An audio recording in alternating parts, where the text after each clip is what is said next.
Kuni danda'amu dha abra. Meeshaa isaati yaa dhaggeeffadha. Akka sana namoochi soorisisu. Maaloo abiddan keessa jiru kan.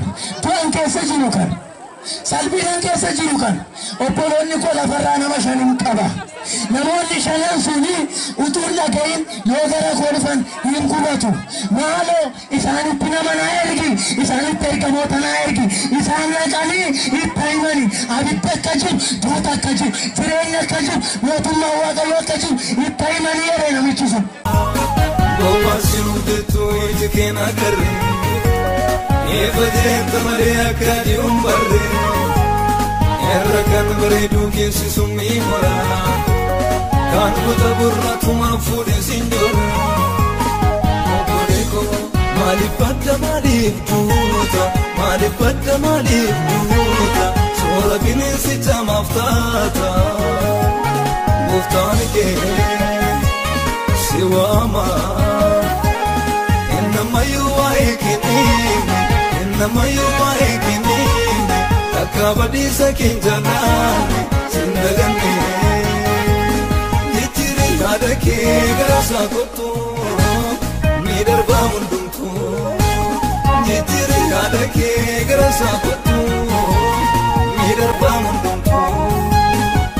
Baga guyyaa ayyaanaa dhalachuu Yesuus Kiristoosiin waggaa 2000 dura isa kan bara 2017 nagaan isin ga'e jecha as iddoo kanatti kan argamne Gooftaa Yesuus Kiristoosiin karaa jireenyaa akka inni ta'e, karaa fayyinaa akka inni ta'e, balballi ittiin du'aa ka'anii gara mootummaa waaqayyoo dhaqan, balballi jireenyaa, balballi fayyinaa Yesuus Kiristoosiin akka ta'e akkuma beekamu namni ayyaanatti waan baay'ee godhata, namni ayyaanatti waan baay'ee barbaada, foon isaatiif waan baay'ee godha. Egaa akkuma ayyaanatti uffata haaraa nu barbaachisu, akkuma ayyaanatti soofa haaraa gashan, akkuma ayyaana inni handaanqoo qalan, akkuma ayyaana inni hoolaa bitan, obboloota koo waan isinitti hima. Lubbuu keetiifis Yesuus Kiristoosiin si barbaachisa. Namni gaafa ayyaanni dhufu waan baay'ee godhata, waan baay'ee barbaada. Ayyaana jedhee waan baay'ee gochuu barbaada. Inni kun gaarii foon keenyaaf hin barbaachisa. Nyaachuun foon keenyaaf akka barbaachisu, dhuguun foon keenyaaf akka barbaachisu, Gooftaa Yesuus Kiristoosiin lubbuu keenya fudhachuunis, Gooftaa Yesuus Kiristoosiin amanuunis, Gooftaa Yesuus Kiristoosiin jireenya akka inni ta'e, du'ee akka inni du'aa ka'e amanuutu nuuf ta'a. Waan tokkoon isinitti hima. Wangeelli mootummaa waaqayyoo guyyaa baay'ee isinitti lallabameera ta'a. Lafa gabaatti iddoo akkasiittis, mana amantaattis, iddoo garaagaraatti isinitti lallabamee dhageessanitti ta'a. Amma yoonaatti garuu waa'ee Gooftaa Yesuus Kiristoosiin, waa'ee isii tu'uusaa, waa'ee du'aa ka'uusaa, waa'ee isii qalamuusaa, waa'ee dhiiga isii dhangalaasuusaa kan sitti hin dhaga'amne yoo jiraate har'a guyyaan kun kan keeti. Guyyaa lafaa kana keessaa wanti nama baa'u, wanti nama waamu baay'ee, wanti kottu namaan jedhu baay'ee. Garuu waan tokkoon isiniin jechuu barbaannan ergaan keenya waan tokkodha. Kan nama waamu hundi jireenyaan miti. Kan nama waamu hundumtuu gaarummaadhaan miti. Yesuus Kiristoos kan si waamaa jiruuf garuu du'a si oolchuuf, abidda si oolchuuf. Egaa waan tokko isinitti nuun barbaadan. Akkuma jalqaba isinii kaasee ayyaana jedhamee namni gaafa ayyaana gabaatti yaa'a. Inni kaan handaanqoo bitata, inni kaan hoolaa bitata, inni kaan waanuma humna isaa godhanan ayyaana waan ta'eef. Garuu lubbuu keenyaaf yaaduutu nuuf ta'a. Ayyaana jechuun kan Gooftaa Yesuus Kiristoos du'uusaa, du'aa ka'uusaas, dhalachuusaas ayyaaneffannu. Ayyaana du'uu Yesuusiin kan ittiin sirbinu miti. Du'uu Yesuusiin kan ittiin nyaataaf dhugaatii godhanneema ayyaana inni dabarsinu miti. Waa tokkoon isinitti himan ayyaana kabajuun keenya gaariidha. Garuu ayyaana dursinee abbaa ayyaanaa kabajuutu nu ta'a. Guyyaa kana kabajuun keenya gaariidha. Ayyaana dhufaaru kabajuun keenya gaariidha. Garuu yoo sirii galate kan kabajamuu qabu ayyaanicha abbaa ayyaanichaati. Yeericha abbaa yeerichaati. Guyyicha abbaa guyyichaati. Kanaaf waan tokko dubbachuun barbaada. Ergaan kun isiniifidha. keessumat namoonni gooftaa Yesuus Kiristoositti naman utuma sagaanii fiiddanii utuma nagadatanii utuma waan baay'ee gootanii waa'ee lubbuu keessaniitiif yeroo muraasa nuulaadha mee daqiiqaa gabaabduutuma bitattaniituma nagadatanii nu dhaggeeffadhaa gurra nuulaadhaati obboloota koo karaan fayyinaa Yesuus Kiristoos duwwaadha karaan jireenyatti geessu Yesuus Kiristoos duwwaadha itti gaafatamaan balbala jannataa Yesuus Kiristoosidha Yesuus malee mootummaa Waaqayyoo arguun hin jiru Yesuus malee du'aa ka'uun hin jiru dhuguma siirtanima du'aa ka'uun deebi'ee dhufuun jira gooftaa Yesuus Kiristoosii akkuma dubbatee dhufee dhalateera akkuma dubbatee dhufee du'eera akkuma dubbatee du'aas ka'eera akkuma dubbatee ol ba'eera akkuma dubbate deebi'ee sullufa akkuma dubbate gooftaa Yesuus ammas deebi'ee dhufuudhaaf jira Yesuus Kiristoos sii qalameera Yesuus Kiristoos sii du'eera Yesuus Kiristoos sii dhangalaaseera har'a garuu kan nuyi itti maarru har'a garuu kan nuyi boonyuuf har'a garuu kan nuyi lallabnuuf Yesuus Kiristoos har'a fannifamaan jiru Yesuus Kiristoos har'a fannoo irra jiru har'a mirga abbaa irra namoonni gaafa gooftaa Yesuus du'e qoma isaanii rukutachaa warri Yerusaalem hin boo'u turanii hin gaddu turanii gooftaan garuu deebisee akka jedheen anaaf boo'uun isiniif hin ta'u anaaf gadduun isiniif hin ta'u kan boo'uun ta'u ofii keessanii boo'aa har'a waan tokko sitti himaan wangeela mootummaa Waaqayyoo yeroo sitti lallabu kan waa'ee gooftaa Yesuus hin gaafa sitti himu kan boo'amuuf hin ta'u nama gooftaa Yesuus Kiristoos hin amanne nama gooftaa Yesuus Kiristoosin hin fudhanneef ammayyuu boo'amuutu taaf maaliif yoo jettan gooftaa Yesuus malee jireenya hin jiru jireenya jechuun nyaachuu dandarba jireenya jechuun uffata uffachuu dandarba jireenya jechuun deemuu dandarba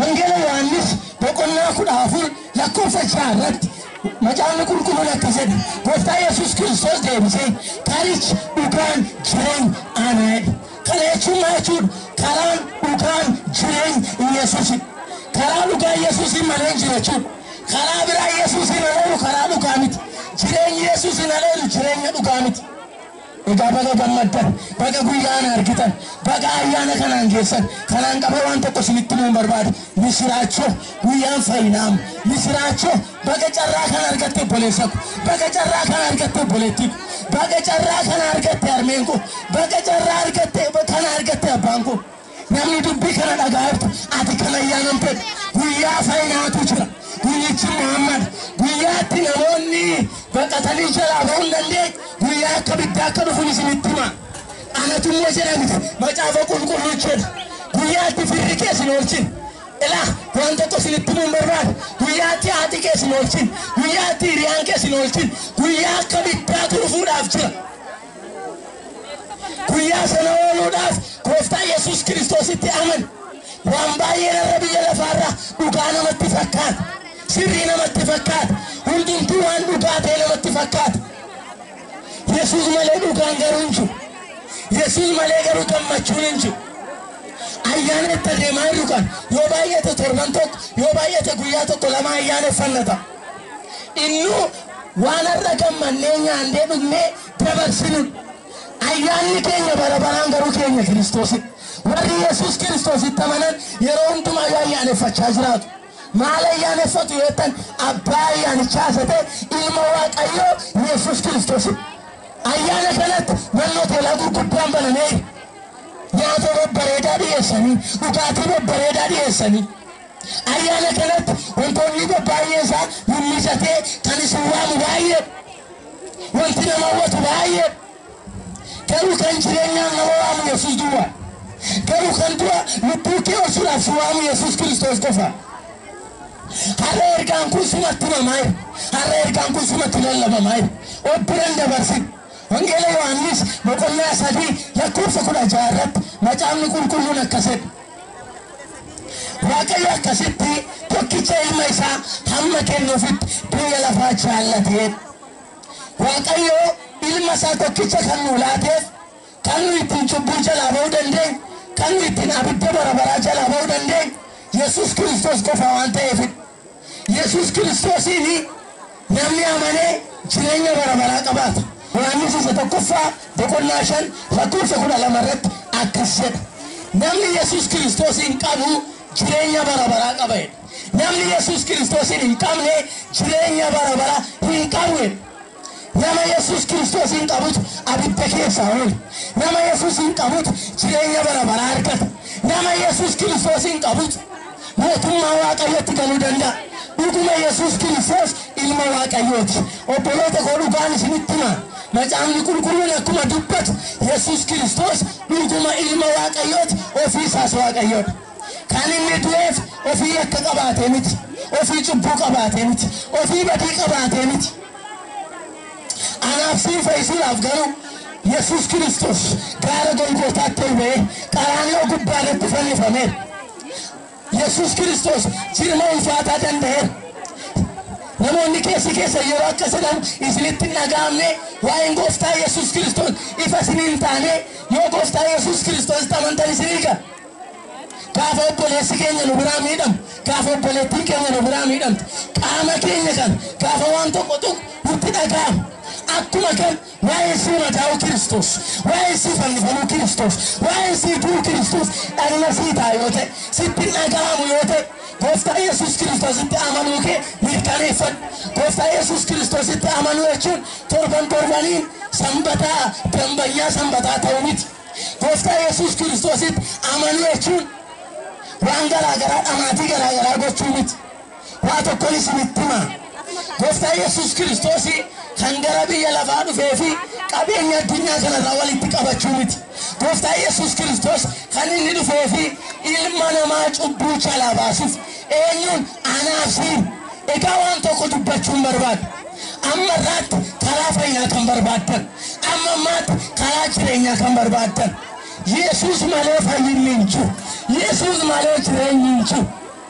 Ayyaaneffachuun gaarii abbaa ayyaanichaa kabajuutu dursa. Ayyaana kabajuun gaarii firoota keenya waamnee, ollaa waamnee, waan qabnu godhannee ayyaana kabajuun keenya gaarii. Foon keenyaan nu barbaachisu, nyaanni sin barbaachisu si barbaachisa. Dhugaa wanta dhugdu bishaan si barbaachisu si barbaachisa. Akkuma kana garuu lubbuu kee eenyuun si barbaachisa. Wabiin lubbuu keetii ilma namaa miti. Obboleessi irraa biyya lafaatti gadi si gootootu yoo jiraatu, hiriyaana irraa gooftaa Yesuusitti namanii siin gadi yoo jiraatu, hin sobain wabii keensii dhaabatu mirga abbaatti tokko duwwaa. Inni isa du'e, inni isa du'aa ka'e. Haleluuyaa! Yesuus malee fayyin, Yesuus malee jireenyi hin jiru. Egaa bara uumamaarraa kaasee, addaamirraa kaasee namni Waaqayyo jalqabatti gaafa nama uume rakkina keessatti nama uume. Waaqayyo jalqaba gaafa nama uume dhukkubaan nama uume. Waaqayyo jalqabatti gaafa nama uume abaarsaan nama uume. Abaarsa kan fideen seexanatu fidu. Dhukkuba kan fideen seexanatu fidu. Cubbuu kan fideen seexanatu fidu. Walajjeesu kan fideen seexanatu fidu. Du'a kan fideen seexanatu fidu. Waaqayyo ilma namaa kanuun jannata keessatti. Waaqayyo ilma namaa kanuun gaarummaadhaaf. Waaqayyo ilma namaa kanuume badii isaa miti. Dhadhagaa obboloota. Waaqayyo harakkatu namni nama nuume. Waaqayyo namna duuf nama nuume. Kana baasa fide seetan, kan dhukkuba fide seetan. Waggaa 2,000 dura garuu. Haleluuyaa! Waggaa 2,000 dura garuu. Dhiiga isaa malee dhiigni fayyisuu hin dandeenye tokko. Maqaa isaa malee maqaan fayyisuu hin dandeenye tokko. Maqaa isaa malee maqaan abidda keessaa oolchuun hin danda'amne tokko. Yesuus fannoo qaraanioo gubbaatti fannifamuu isaatiin, Yesuus dhiiga isaa dhangalaasuu isaatiin ba'aa cubbuu nurra ture qomoodhaan, sariidhaan. Inni kun immoo isa ilmaan hundumaa nama kan ta'e lafarratti uumame adii gurraacha cubbuu ilmaan namaa hundumaa dhaaleef. Yesuus adiidha gurraacha qomoon keessanaa kana latuun jedhin ilmaan namaa hundumaaf fannifame. Egaa amma ammaatti gooftaa Yesuus Kiristoos namanni yoo ta'e guyyaa kanatu kan keeti. Yeroon kun kan keeti. Guyyaa kana dabartee guyyaa dhabuu dandeessa. Maaltu beeka? Waaqayyo siifi gara keetti ni ergata. Maaltu beeka? Yeroon kun kan keeti. Garaan shabaatiin, lapheen shabaatiin. Akkuma isinitti hime kan gubbaatti wabii namaa dhaabatutu hin jiru. Har'a kan nama gowwoomsu baay'ee qabeenyi sun goyyomsin. Siin kennaan seetanaa siin goyyomsin. har'a seetanni konkolaataa nuu kennuu danda'a. Gamoo nuu kennuu danda'a. Waan biyya lafaa nuu kennuu danda'a. Waan ittiin seetanni ati ni dargaggeessaas ati ni dargaggeettinis abboonni goos waan ittiin seetanni siin kennadee si goyoomsu yoo jiraate. Ingela Maatiyoos boqonnaa 4 irratti seetanni gooftaa Yesuusin gaafa qore akkasittiin jedhe qabeenya biyya lafaa kana hundumaa siin kennaa mootummaa isaa siin kennaa ulfina isaa siin kennaa kana hundumaa isaa siin kennaa jilbeenfadhu. Gooftaa Yesuus garuu waaqayyo kee gooftichaaf jilbeenfattee sagadi jedhe ulfina darbuuf taayitaa darbuuf waan darbuuf qabeenya darbuuf siif hin jilbeenfadhu. Egaa irra waan tokkoon isinitti hima. Qabeenya kee gooftaa sitti ta'e yoo ta'e wanti gooftaa Yesuus Kiristoosin akkatti hin fudhanne godhe maali? Wanti gooftaa Yesuusitti akkatti hin amanne godhe wanti si danqe jira laata? Kottu Yesuus irra wanti sii caalu hin jiru. Kottu Yesuus sii caala. Kottu Yesuus obboleessa sii caala. Kottu Yesuus haadha namaa caala. Kottu Yesuus karaa fayyinaati. Yesuus Kiristoosin kan amanu waa'ee jireenya bara baraatiif. Dhukkuba fooniittis hin fayyisa Yesuus. Dhukkuba hafuuraattis hin fayyisa Yesuus. Qoricha waan hundumaa Yesuus Kristos. Qorichi fayyinaa Yesuus Kristos. Yesuus karaa fayyinaatti. Yesuus karaa jireenyaatti. Balballi ittiin du'aataan balballi ittiin mootummaa waaqayyoo dhaqan Yesuus Kristos duwwaa. Nama fooniitiin dhaquun hin danda'amu. Dhugaan isinitti hima karaan fayyinaa tokkitti jiru. Amma sirra deebi'een jedhaa karaa baay'ee barbaadaa kan jirtan yoo jiraattan asiinii achiin laateettanii karaan tokkitti jira karichi Yesuus duwwaa. Jireenyi tokkitti jira jireenyi Yesuus duwwaa. Yesuus nala karaan fayyinaan jiru. Egaa uumamumaa kaasee namni jibbuutti kufeera. Namni mootummaa waaqayyoo keessaa ala ba'eera. Namni sababii jibbuutiif sababii waaqayyoo irraa adda ba'eef jannata keessaa gad ari'ameera. Jannata keessaa nama kan gad ari'e waan inni balleessan jibbuu inni hojjetan waan waaqayyoo ittiin bu'in edhetti waan bu'aniif. Achii kaasee dhaloonni ture hundumtuu dhaloota waaqayyoon hin sodaan dhaloota gaggalagala dhaloota abaaramaa ta'e. Bara ittis akkasuma ture. Yeroo bishaan badiisaa ture sana inni fakkeenya isa bara gooftaa Yesuus deebi'ee dhufuudha dhaloota. Gaafa gooftaa Yesuus Kiristoos deebi'ee dhufu akkuma nuyi markabichatti galee oole sana akkuma nuyi waan qajeelaa hojjetee oole sana har'a utuu gooftaa Yesuusitti namaniin qajeelummaa nuyi qabnu tokko iyyuu hin jiru. Qajeelummaan keenya akka moofaa baarsaatiidha waan ta'eef Yesuus Kiristoos tumtuu namanii ciniin kee waa hin baasu. Gooftaa Yesuusitti utuu namanii dhamaatiin kee waa hin baasu. Tokkoof tokko fannoo irratti kaffale tokko jiru. Bara ittis akkasuma jiru. Dhaloonni cubbuutti kufanii turan waaqayyo naga'uu dadhaba. Namni hin nyaadha, hin dhuga, hin fuudha, hin heeruma, mana hin shaala. Namni waaqayyo naga'uu dadhaba cubbuutti kufeera bara sanas. Waaqayyo bara sana loo hin argata. Loo bishaan badiisaa keessaa oole. Har'a waan tokko isinitti hima. Har'a filan keenyaaf kan barbaachisu waan baay'eedhaaf olii gachuu. Waan baay'eedhaaf fiilu. Waan baay'ee nu barbaachisa. Mee dhaabadhuuti itti yaadi. Mee dhaabadhuu lubbuu keetiif daqiiqaa tokko kenni itti yaadi maalu. Mee waa'ee lubbuu keetii, waa'ee borii keetii, du'aa ta'uun hin jiru yoo itti dhugaala jira. Macaafa qulqulluu dubbate sagan. Alaazarii fi namicha sooressa sana yoo ilaaltan namichi hiyyeessi sun waan nyaatee bulu hin qabu. Waan uffatu hin qabu. Dhagna isaattillee waan uffatu hin qabu. Waanuma sareen argattullee argachuudhaaf hin hawwatu. Namichi sooressi inni Alaazaar mana isaa ta'u qabu garuu waan nyaatu qabu, waan uffatu qabu. Dhagna isaaf kan ga'u waan hundumaa qabatu. Guyyaa tokko garuu mootummaa waaqayyoo keessatti adda ba'uutu ta'e. Guyyaa tokko garuu mootummaa waaqayyoo keessatti inni homaa hin qabne sun, inni hiyyeessichi sun, inni rakkataan sun iddoo gaarii dhaqee of arge. Alaazaar iddoo gaarii dhaqee of arge. Namichi inni sooressi sun garuu lafarratti waan gaarii waan hin gooneef, lafarratti gooftaa Yesuus waan hin fudhanneef. Abiddicha keessatti argame. Akka siree Alaazaariin maaloo kubuma kee bishaan cuubii arraba kootti buusee. Waan tokkoon isinitti hima dubbiin akka irraa miti jiru. Dubbicha akka irraa miti. Akka irra namatti fakkaatu kana miti. Har'a waan baay'ee si gooyomsa. Dargaggummaan si gooyomsata. Martii kee si gooyomsata. Wanti hin dabarre tokkotu hin jiru. qabeeyyati qabdu si goyoomsata akkati lubbuukee waa'ee lubbuukee dhaabattee yaanne si gochuu danda'ata garuu utuma fiittu utuma nagadattu utuma barattu utuma hojjettu utuma waan kamiin hin gootu mee dhaabadhu waa'ee lubbuukee yaadi mee dhaabadhu waa'ee kiree kee yaadi mee dhaabadhu waa'ee borii keetu yaadi namichi sundarii namichi misoores akka sedhe Alaazaariin quba kee bifaanuma cuubitti arraba kootti buusee kun hin danda'amu jedhe Abrahaam garuu kun hin danda'amu lafarratti yaa ilma koo jireenya gaggaarii jiraatu jireenya gaggaarii argite waan baay'ee argite waan baay'ee sii ta'e waan baay'ee sii mijate namichi kun garuu rakkinaan lafarratti dabarse bara isaa umurii isaa rakkinaan fite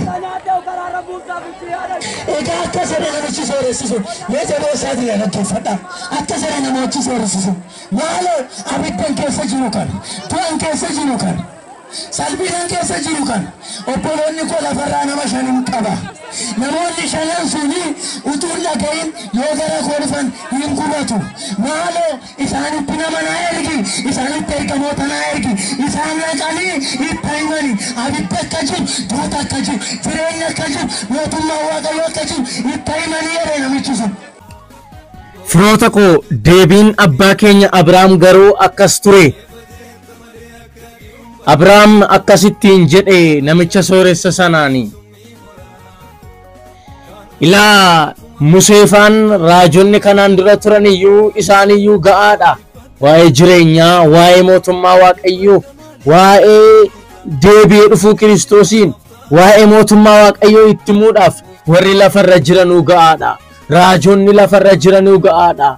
Lakkii yoo dhagaan isaanii na dhagaani. Amma utuma asii namni dhaqeeyyuu dhugaadha jedhanii hin fudhatanii utuma ergamoota waaqayyoo keessaa tokko dhaqaniiyyuu utuma warra du'an keessaa kaanii dhugaatti ba'aniiyyuu hin fudhatanii yoo dhagaan garuu warruma lafarra jiraniyyuu haa dhagaanii jedhe.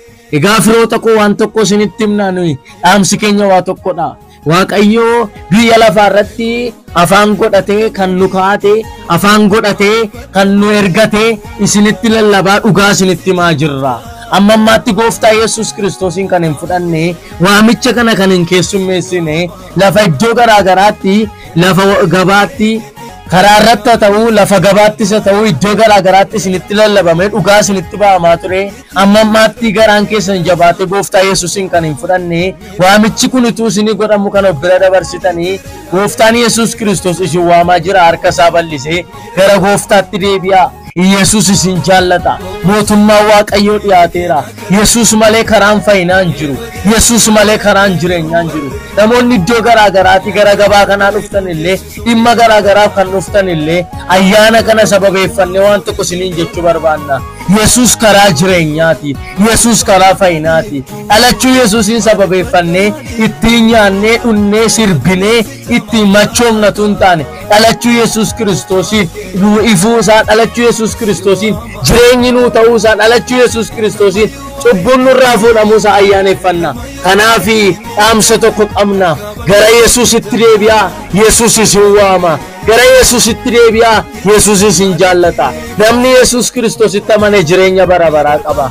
Yesuus isin jaallata. Yesuus Kiristoositti amanuu jechuun mucaa waaqayyoo ta'uudha. Yesuus Kiristoositti amanuu jechuun jireenya bara baraa argachuudha. Kanaaf yeroon qabatin guyyaan isaa amma guyyaan kee amma amantii kamiin iyyuu ta'i nama kamiin iyyuu ta'i afaan kamiin iyyuu dubbadhu qomoo kamiin iyyuu ta'i Yesuus qomoodhaan hin qoodu. Yesuus afaaniin hin qoodu. Guyyaan fayyinaa amma Yesuus Kiristoositti amanii. Yesuus si jaallata.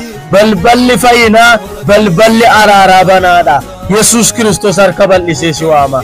Waamicha kana keessummeessuu yoo barbaadde gooftaa Yesuus Kiristoosin fudhachuu barbaadda yoo ta'e harka kee ol kaasiiti na wajjiniin akkas jedhi. Har'aa kaasee seexanaa biyya lafaa hojii foonii hunduma isaa ganeera. Yesuus Kiristoosin fayyisaa lubbuu koo gooftaa jireenya koo godhadhee isa duukaa bu'eera. Waan biyya lafaa hundumaa cubbuu isaa hunduma isaa abaarsa biyya lafaa cubbuu biyya lafaa hundumaa maqaa Yesuus Kiristoosiin dhiiga Yesuusiin narraa kaasi na qulleessi fayyuun barbaada na fayyisi maqaa koo galmee jireenyaa irratti naa caafi ilma kee gooftaa Yesuusiin waan na simatteef sin galateeffadha ameen jedha waaqayyo sinaa eebbisu namoonni gooftaa Yesuus Kiristoositti amantanii waldaa naannoo keessan jirutti dhaqaa qabamaa macaafa qulqulluu baradhaa waldaa makaana Yesuus haa ta'u waldaa guutuu wangeelaa haa ta'u waldaa du'uu du'aa ka'uu Yesuus deebi'ee dhufuu Yesuus waldaa jiraachuu hafuura qulqulluu humna waaqayyo abbaa hafuura qulqulluu sada waaqayyotti amantutti dhaqaa qabamaa waaqayyo sinaa eebbisu eebbifamaa ameen. Malif duta, sora bineensi jamaaf taata.